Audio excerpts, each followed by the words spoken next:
Assalamualaikum and hello everyone, welcome back to our channel Taste of Tamil Food. So இன்றைக்கான video வந்து கண்டிப்பாக ஒரு special வீடியோனே சொல்லலாம். ரமலான் ஸ்பெஷலாக பார்த்திங்கன்னா இஃப்தாருக்கு செய்ய வேண்டிய ரெசிபி எல்லாமே வந்து 1 hour சேலஞ்சாக எடுத்து நான் செஞ்சு முடிச்சிருந்தேன். ஸோ இந்த வீடியோ வந்து கண்டிப்பாக உங்கள் எல்லாருக்குமே வந்து ஒரு யூஸ்ஃபுல்லான வீடியோ தான் இருக்கும். வீட்டில் திடீர்னு யாராவது கெஸ்ட் வந்துட்டாங்கன்னா எந்த ஒரு ப்ரீ பிளான்டோ இல்லாமல் வந்து 1 hourக்குள்ளே வந்து இஃப்தார் ரெசிபி எல்லாம் எப்படி செஞ்சு முடிக்கிறதுன்னு தான் இந்த வீடியோ ஃபுல்லாக நான் உங்கள் கூட ஷேர் பண்ண போகிறேன். ஸோ ஃபஸ்ட்டு ஸ்டெப்பாக பார்த்திங்கன்னா உருளைக்கிழங்கு ஒரு 2 உருளைக்கிழங்கை வந்து 2ஆக கட் பண்ணி வந்து குக்கரில் நான் வேக வச்சுருக்கிறேன். அண்ட் மீன்வெல் சைடில் பார்த்தீங்கன்னா மைதா மாவு டோ ரெடி பண்ணிடலாமேன்னு சொல்லிட்டு ஒரு 1.5 கப் அளவுக்கு மட்டும் பார்த்தீங்கன்னா மைதா மாவு நான் பவுல் எடுத்துருக்கிறேன். இதில் ஒரு 3 ட்ராப் ஆயில் சேர்த்து நான் மிக்ஸ் பண்ணி விட்டுக்கிறேன். அண்ட் இந்த மைதா மாவில் பார்த்தீங்கன்னா மினி சமோசா செய்யலான்னு சொல்லிட்டு டோ ரெடி பண்ணிக்கிட்டு இருக்கேன். அண்ட் ஆயில் சேர்த்ததுக்கப்புறம் பார்த்தீங்கன்னா கொஞ்சமாக தண்ணி சேர்த்து மாவை நல்லா சாஃப்டாக நான் பிசைஞ்சு எடுத்துக்கிறேன். அண்ட் இந்த சமோசா செய்கிறதா இருக்கட்டும் மற்ற ரெசிபியாக செய்கிறதா இருக்கட்டும் பார்த்தீங்கன்னா 1 hourக்குள்ளே வந்து நான் செஞ்சு முடிக்கணுங்கிறதுனால பார்த்தீங்கன்னா ரொம்பவே சேலஞ்சிங்காக தான் இருந்தது. கொஞ்சம் ஹரிபரியாக தான் பார்த்தீங்கன்னா அன்றைக்கி எல்லா வேலையும் வந்து செஞ்சு முடிச்சிருந்தோம் 1 hourக்குள்ளே முடிக்கணும்னு சொல்லிட்டு. அண்ட் இங்கே மைதா மாவு பார்த்தீங்கன்னா நல்லா சாஃப்டாக ரெடி ஆகி இருக்குது. அண்ட் இது ஒரு 15 நிமிஷம் அப்படியே இருக்கட்டும். நான் அதுக்குள்ளே பார்த்தீங்கன்னா கோதுமை மாவில் வந்து டோ ரெடி பண்ணிடலாம். இது போல் மாவு பசைகிற வேலைலாம் இருந்தால் முன்னாடியே செஞ்சு வச்சுட்டா கொஞ்சம் ஈஸியாக இருக்குமேன்னு சொல்லிட்டு தான் வந்து கோதுமை மாவு அண்ட் மைதா மாவுலாம் முன்னாடியே பசைஞ்சு வச்சிடலாமேன்னு சொல்லிட்டு நான் பசைஞ்சு வச்சுட்டு இருக்கிறேன். அண்ட் இந்த கோதுமை மாவு பார்த்திங்கன்னா ஒரு 1.5 கப் அளவுக்கு எடுத்துருக்கிறேன். இதில் 1 டேபிள் ஸ்பூன் உப்பு மட்டும் சேர்த்து நல்லா மிக்ஸ் பண்ணி விட்டுக்கிறேன். அண்ட் இது கூட வந்து ஒரு 1.5 டேபிள் ஸ்பூன் அளவுக்கு வந்து பட்டர் மட்டும் நான் சேர்த்துட்டு அகைன் நான் மிக்ஸ் பண்ணி விட்டுக்கிறேன். அன்சால்டட் பட்டர் தான். அண்ட் இதுக்கப்புறம் பார்த்திங்கன்னா ஆஸ் யூஷுவல் கொஞ்சம் கொஞ்சமாக தண்ணி சேர்த்து மாவை நல்லா சாஃப்டாக பசைஞ்சு எடுத்துக்கிறேன். அண்ட் இந்த கோதுமை மாவை நான் எதுக்காக ரெடி பண்ணிகிட்டு இருக்கேன்னு பார்த்தீங்கன்னா ஸ்டஃப்டு பின்வீல் செய்யலான்னு சொல்லிட்டு ரெடி பண்ணிகிட்டு இருக்கிறேன். ஸோ ஃப்ரை மாதிரி ஸ்டஃப்டு பின்வீலில் வந்து ஃப்ரை மாதிரி பண்ணலாமேன்னு சொல்லிட்டு ரெடி பண்ணியிருக்கேன். ஸோ இங்கே மாவு பார்த்திங்கன்னா நல்லா சாஃப்டாக ரெடியாக இருக்குது. இதுவும் பார்த்திங்கன்னா ஒரு 15 நிமிஷம் வந்து அப்படியே இருக்கட்டும். அண்ட் இந்த சைடு குக்கரில் வேக வச்ச உருளைக்கிழங்கு பார்த்திங்கன்னா ஒரு 4 விசில் வந்திருக்கும். கேஸ் ஆஃப் பண்ணிவிட்டு ப்ரெஷர்லாம் ரீஸ் ஆகிறதுக்காக நான் அப்படியே வச்சுருக்கிறேன். அண்ட் அதுக்குள்ளே பார்த்திங்கன்னா பர்கர் செய்யலான்னு சொல்லிட்டு இன்றைக்கி ரெசிபியில் டிசைட் பண்ணியிருக்கேன். ஸோ பர்கருக்கான பேட்டியை ஃபஸ்ட்டு பண்ணி வச்சிடலாமேன்னு சொல்லிட்டு நான் போன்லெஸ் சிக்கன் பீஸ் பார்த்திங்கன்னா ஒரு 100 கிராம் அளவுக்கு எடுத்துருக்கிறேன். ஸோ இதை டேரெக்டாக மிக்ஸி ஜாரில் வந்து நல்லா வாஷ் பண்ணி சேர்த்துட்டு 1.5 டேபிள் ஸ்பூன் அளவுக்கு பார்த்திங்கன்னா சில்லி பவுடர் சேர்த்துருக்கிறேன். அண்ட் இது கூடயே பார்த்திங்கன்னா 1/2 டேபிள் ஸ்பூன் மஞ்சத்தூள் பெப்பர் அண்ட் சீரகத்தூள்லாம் பார்த்திங்கன்னா ஒரு 1/2 டேபிள் ஸ்பூன் மட்டும் நான் சேர்த்துருக்கிறேன். அண்ட் இது கூடயே பார்த்திங்கன்னா ஒரு 3 டேபிள் ஸ்பூன் அளவுக்கு வந்து பிரெட் கம் சேர்த்து இருக்கிறேன். கூடவே உப்பு ஒரு 1/2 டேபிள் ஸ்பூன் சேர்த்துட்டு மிக்ஸியில் நல்லா பிளெண்ட் பண்ணி எடுத்துக்கிறேன். ஸோ தண்ணி எதுவுமே சேர்க்கக்கூடாது. தண்ணி எதுவுமே சேர்க்காமல் ஜஸ்ட் நம்ம மசாலா பொருட்கள் and chicken piece boneless chicken piece மட்டும் சேர்த்து பார்த்திங்கன்னா நல்லா வந்து அரைச்சி எடுத்துருக்கிறேன். ஸோ இதை இப்போ பிளேட்டுக்கு மாற்றிக்கிறேன். அண்ட் இன்றைக்கி பர்கர் பார்த்திங்கன்னா பேட்டி வந்து 3 பர்கருக்கு வைக்கிற மாதிரி தான் பேட்டி செய்ய போகிறேன்.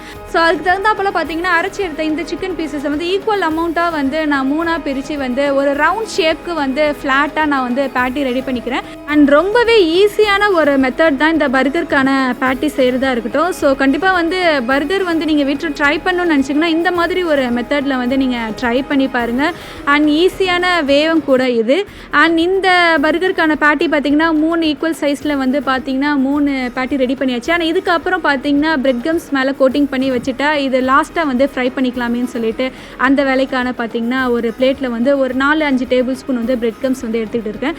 அண்ட் சைடில் பார்த்திங்கன்னா மைதா பேஸ்ட்டும் வந்து ஒரு பவுலில் ரெடி பண்ணி வச்சுருக்கிறேன். ஸோ ரெடி பண்ண இந்த சிக்கனை பார்த்திங்கன்னா ஒன்ஸ் வந்து மைதாவில் டிப் பண்ணிவிட்டு அகைன் வந்து இந்த பிரெட் கிரம்ஸ் மேலே கோட்டிங் பண்ணி வச்சுட்டா அவ்வளோதான் பர்கருக்கான பேட்டி வந்து ரெடி ஆகிடும். இதை போல் வந்து பேலன்ஸ் இருக்கிற 2 பேட்டியும் பார்த்தீங்கன்னா மைதா பேஸ்ட் அண்டு பிரெட் கம்ஸால் கோட்டிங் பண்ணி வச்சிடுறேன்.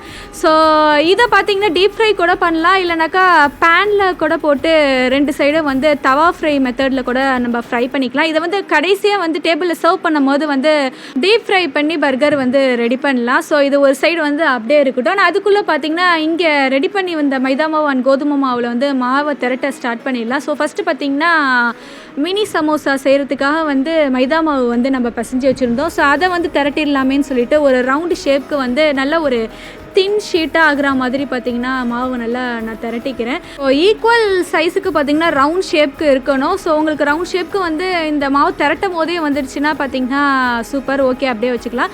பட் எனக்கு வந்து அந்த ஈக்குவல் சைஸுக்கு ரவுண்ட் ஷேப்க்கு வரலங்கிறதுனால பார்த்திங்கன்னா ஒரு பாத்திரத்தோட மூடியை வந்து ரவுண்ட் ஷேப்க்கு போல் இதை போல் நான் கட் பண்ணி வந்து எடுத்துக்கிறேன்.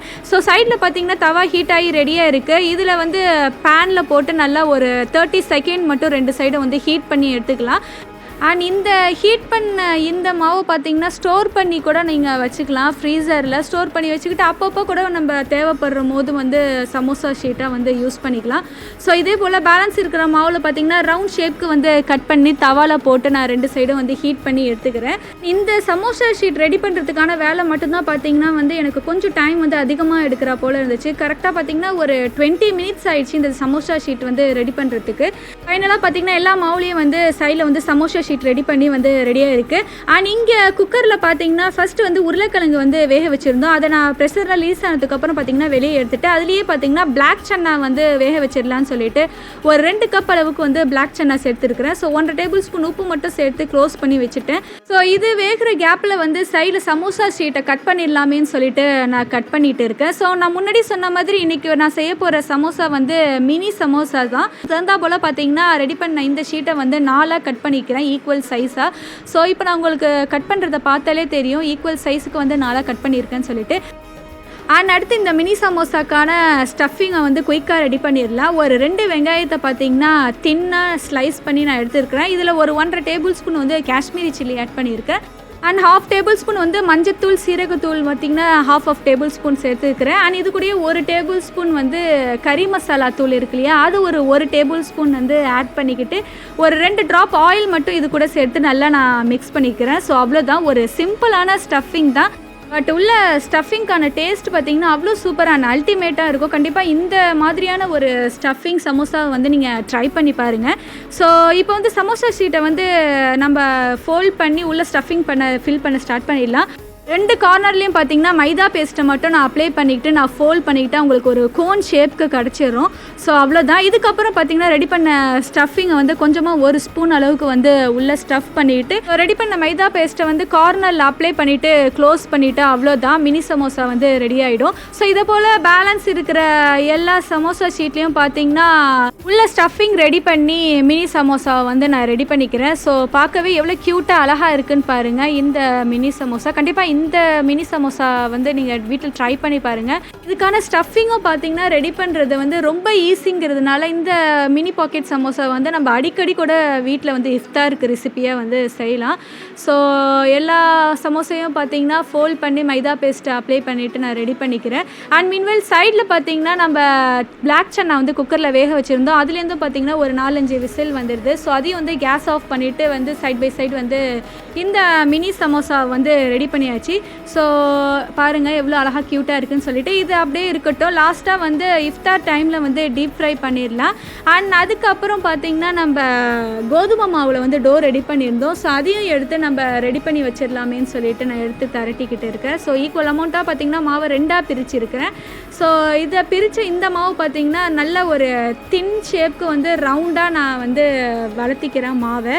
ஸோ இதுக்கப்புறம் பார்த்திங்கன்னா ஸ்டஃபிங்காக வந்து முன்னாடி ஃபஸ்ட்டில் வந்து நம்ம பொட்டேட்டோ வந்து வேக வச்சுருந்தோம். ஸோ அதை வந்து நல்லா மசிச்சு நான் எடுத்துருக்கிறேன். இதில் 1/2 டேபிள் ஸ்பூன் வந்து மிளகுத்தூள் மஞ்சத்தூள் வந்து சேர்த்துருக்கிறேன். அண்ட் 1 டேபிள் ஸ்பூன் அளவுக்கு வந்து சீரகம் சேர்த்துருக்கிறேன். உப்பு ஒரு 1/2 டேபிள் ஸ்பூன் மட்டும் சேர்த்து நல்லா மிக்ஸ் பண்ணி விட்டுக்கிறேன்.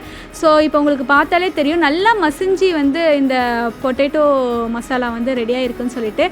அண்ட் ரெடி பண்ண இந்த உருளைக்கிழங்கு மசாலாவை பார்த்திங்கன்னா திரட்டி வச்சுருந்த மாவு மேலே வந்து எல்லா பக்கமும் வந்து இது போல் ஸ்ப்ரெட் பண்ணி விட்டுக்கிறேன். இந்த ரெசிபி பார்த்திங்கன்னா கண்டிப்பாக குட்டீஸ் இருக்கிற வீட்டில் வந்து கண்டிப்பாக ட்ரை பண்ணி பாருங்கள். குட்டீஸ்க்கெலாம் வந்து இது போல் ஸ்டஃபிங் மெத்தடில் வந்து இஃப்தாருக்கு ரெசிபி செஞ்சு கொடுத்தோன்னா கண்டிப்பாக விரும்பி சாப்பிடுவாங்க. அண்ட் மசாலாவை எல்லா பக்கமும் ஸ்ப்ரெட் பண்ணதுக்கு அப்புறம் பார்த்திங்கன்னா இதை போல் வந்து மாவை ஃபோல்ட் பண்ணிக்கிறேன். ஸோ ரவுண்டாக பார்த்திங்கன்னா பொறுமையாக வந்து நான் வந்து ஃபோல்ட் பண்ணி ஒரு ட்ரேயில் நான் எடுத்து வச்சுக்கிறேன். இதே போல் பேலன்ஸ் பாதி வச்சுருந்த மாவுலையும் பார்த்தீங்கன்னா ரவுண்ட் ஷேப்க்கு வந்து மாவை நல்லா திரட்டி உள்ளே வந்து மசாலா ஸ்டஃபிங்கை வந்து ஃபில் பண்ணிடலாமேன்னு சொல்லிட்டு ஃபில் பண்ணிகிட்டு இருக்கிறேன். அண்ட் இது வரைக்கும் நம்ம சேனலில் போட்ட ரெசிபி எல்லாம் நீங்கள் ட்ரை பண்ணி பார்த்துருந்தீங்கன்னா அந்த பிக்சரை வந்து டேஸ்ட் ஆஃப் தமிழ் ஃபுட்டுங்கிற இன்ஸ்டாகிராம் பேஜுக்கு வந்து ஷேர் பண்ணுங்கள். கண்டிப்பாக நீங்கள் சென்ட் பண்ணுற பிக்சரையும் பார்த்தீங்கன்னா என்னோடய போஸ்ட்டில் வந்து ஷேர் பண்ணுறேன். இங்கே வந்து மசாலா ஸ்ப்ரெட் பண்ணி ரெடியாக இருக்குது. சைடில் தவாவில் நம்ம எடுத்து வச்ச ஃபோல்ட் பண்ணி வச்சுருந்த இந்த மாவு பார்த்திங்கன்னா அகைன் வந்து இதுக்கு மேலே வச்சு நல்லா வந்து ரவுண்ட் ஷேப்க்கு இது போல் வந்து ஃபோல்ட் பண்ணிக்கிறேன். ஆக்சுவலி இப்போ பார்க்குறதுக்கு ஒரு பெரிய ஸ்ப்ரிங் ரோல் மாதிரி இருக்குது. அண்ட் இதை பார்த்தீங்கன்னா கத்தி யூஸ் பண்ணி ஒரு சின்ன சின்ன பீசஸாக நான் வந்து கட் பண்ணிக்கிறேன். ஸோ கத்தியில் உங்களுக்கு வந்து இந்த மாவு ஒட்டுறா போல் இருந்துச்சுன்னா ஒரு 2 ட்ராப் ஆயில் மட்டும் நீங்கள் கத்தியில் அப்ளை பண்ணிவிட்டு நீங்கள் கட் பண்ணிக்கோங்க. இப்போ இதில் ஒரு பீஸு எடுத்து காமிக்கிறேன் பாருங்கள். ஒவ்வொரு லேயருக்கும் பார்த்திங்கன்னா ஸ்டஃபிங் ஃபில் ஆகி பார்க்கவே எவ்வளோ அழகாக இருக்குதுன்னு பாருங்கள். அண்ட் இந்த கட் பண்ண பீசஸை பார்த்திங்கன்னா தனியாக இதை போல் நான் எடுத்து வச்சுக்கிறேன். ஸோ அவ்வளோதான், ஸ்டஃப்டு பின்வீல் சமோசா வந்து ரெடி ஆகிடுச்சு. இதை வந்து ஆயில் நல்லா ஹீட்டாக இருக்கிற டைமில் வந்து டீப் ஃப்ரை மெத்தடில் கூட நம்ம அப்படியே பண்ணி போடலாம். அண்ட் இது நான் முன்னாடி சொன்ன மாதிரி அப்படியே கூட ஃப்ரை பண்ணலாம். பட் நான் வந்து கொஞ்சம் சப்பையாக்கி செய்யலாமேன்னு சொல்லிட்டு தான் வந்து ஜஸ்ட் ஒரு 2 கையில் 2 ட்ராப் ஆயில் மட்டும் நான் அப்ளை பண்ணிக்கிட்டு நான் சப்பையாக்கிக்கிறேன். ஸோ இந்த மாதிரி மெத்தடில் நம்ம ஃப்ரை பண்ணலாமேன்னு சொல்லிட்டு தான் வச்சுருக்கிறேன். ஸோ இப்போ நம்ம ஃப்ரை பண்ண வேணால் ஐட்டம் எல்லாத்தையும் பார்த்திங்கன்னா ரெடியாக இருக்குது. சைடில் வந்து கடாயில் எண்ணெயும் ஹீட்டாக ரெடியாக இருக்குது. ஃபஸ்ட்டு வந்து ரெடி பண்ண சமோசா மினி சமோசாவை வந்து ஃப்ரை பண்ணி எடுத்துடலாமேன்னு சொல்லிட்டு நான் கடாயில் சேர்த்துக்கிட்டு இருக்கிறேன். ஸோ நல்லா ஒரு கிறிஸ்பியான மினி பாக்கெட் சமோசா வந்து ரெடி ஆகிட்டு இருக்குது பாருங்கள். 2 சைடும் நல்லா ஒரு கோல்டன் ப்ரௌன் கலருக்கு வந்து கேஸை லோ ஃப்ளேமில் வச்சு ஃப்ரை பண்ணி எடுத்துக்கிறேன். பார்க்கவே நல்லா கிறிஸ்பியான மினி சமோசா ரெடி ஆகிடுச்சு. ஆனால் இதே போல் பேலன்ஸ் இருக்கிற எல்லா சமோசாவையும் பார்த்திங்கன்னா போட்டு எடுத்துட்டேன். அடுத்து பார்த்திங்கன்னா ரெடி பண்ணி வச்சுருந்த ஸ்டஃப்டு பின்வீலையும் ஃப்ரை பண்ணி எடுத்துடலாமேன்னு சொல்லிட்டு அதையுமே வந்து கடாயில் போட்டு 2 சைடும் வந்து கோல்டன் ப்ரௌன் கலருக்கு ஆகுறதாலேயே வந்து ஃப்ரை பண்ணி எடுத்துக்கிறேன். பார்க்கவே நல்லா கலர்ஃபுல் அண்ட் கிறிஸ்பியான பின்வீல் சமோசாவும் ரெடி ஆகிடுச்சு. இதையும் பார்த்திங்கன்னா கடாயிலேருந்து நான் வெளியே எடுத்துடுறேன். அண்ட் கடைசியாக பார்த்திங்கன்னா பர்கருக்காக நம்ம ரெடி பண்ணி வச்சுருந்த பேட்டியை வந்து இதுலேயே போட்டு நம்ம ஃப்ரை பண்ணி எடுத்துடலாமேன்னு சொல்லிட்டு வந்து நான் போட்டுட்டு இருக்கிறேன். ஸோ ஃபஸ்ட்டு பார்த்திங்கன்னா இதை வந்து நான் தவா மெத்தடில் ஃப்ரை பண்ணலான்னு சொல்லிட்டு வந்து தவாவில் போட்டிருந்தேன். பட் டைம் வந்து ரொம்ப லேட்டாக ஆகுறதுனால பார்த்திங்கன்னா டீப் ஃப்ரை பண்ணி இந்த எண்ணெயிலேயே ஃப்ரை பண்ணி எடுத்துடலாமேன்னு சொல்லிட்டு தான் ஃப்ரை பண்ணி எடுத்துருக்கிறேன்.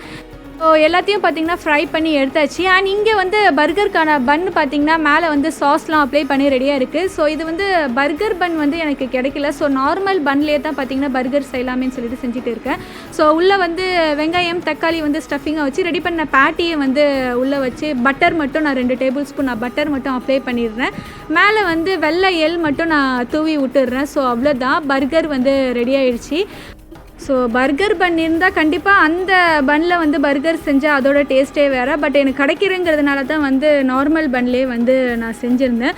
அண்ட் கடைசியாக பார்த்திங்கன்னா ட்ரிங்க்குக்காக வந்து மெலன் ஜூஸ் போடலான்னு சொல்லிட்டு நான் வந்து மஸ்க்மெலன் ஜூஸ் வந்து போட்டுட்டு இருக்கிறேன். ஸோ அவ்வளோதான், ஆல்மோஸ்ட் பார்த்திங்கன்னா ஒரு 16 மினிட்ஸ்லேயே வந்து இஃப்தாருக்கு செய்ய வேண்டிய ரெசிபி எல்லாத்தையும் பார்த்திங்கன்னா ஒரு சேலஞ்சாக எடுத்து நான் செஞ்சு முடிச்சுட்டேன். ப்ரிப்பேர் பண்ண எல்லா ரெசிபியும் பார்த்திங்கன்னா டேபிளில் சர்வ் பண்ணிடலாமேன்னு சொல்லிட்டு நான் சர்வ் பண்ணிட்டு இருக்கிறேன். பார்க்கவே நல்லா க்யூட்டாக கிறிஸ்பியான மினி சமோசா தான் வந்து அன்னைக்கு ஒரு ஹைலைட்டான ஒரு ரெசிபினே சொல்லலாம். அண்ட் சைடில் பார்த்திங்கன்னா எக்ஸ்ட்ராவாக வந்து நோன்பு கஞ்சி ஃப்ரூட்ஸ்ன்னு சொல்லிட்டு டேபிள் எல்லாமே வந்து ஃபில் ஆகிடுச்சு. ஸோ கண்டிப்பாக வந்து வீட்டுக்கு திடீர்னு யாராவது இஃப்தார் டைமில் வந்து கெஸ்ட்டு வந்தாங்கன்னா நம்ம டேபிள் ஃபில் ஆகுற மாதிரி என்னென்ன ரெசிபி எல்லாம் குயிக்காக 1 ஹவருக்குள்ளே செய்ய முடியுமோ அந்த ரெசிபி எல்லாம் வந்து நான் இன்றைக்கி செஞ்சு காமிச்சிருக்கிறேன். அண்ட் இந்த வீடியோ வந்து கண்டிப்பாக உங்களுக்கு பிடிச்சிருக்குன்னு நினைக்கிறேன். உங்கள் ஃப்ரெண்ட்ஸ் அண்ட் ஃபேமிலிக்கும் வந்து ஷேர் பண்ணுங்கள். கண்டிப்பாக அவங்களுக்கும் வந்து இந்த இஃப்தார் டைமில் செய்கிறதுக்கு வந்து ஒரு யூஸ்ஃபுல்லான ஒரு வீடியோ தான் இருக்கும். ஸோ இது போல் இன்ட்ரெஸ்டிங்கான நிறைய ரெசிபி அண்ட் வ்ளாக்ஸோட உங்களை அடுத்த வீடியோவில் வந்து சந்திக்கிறேன். தேங்க்யூ.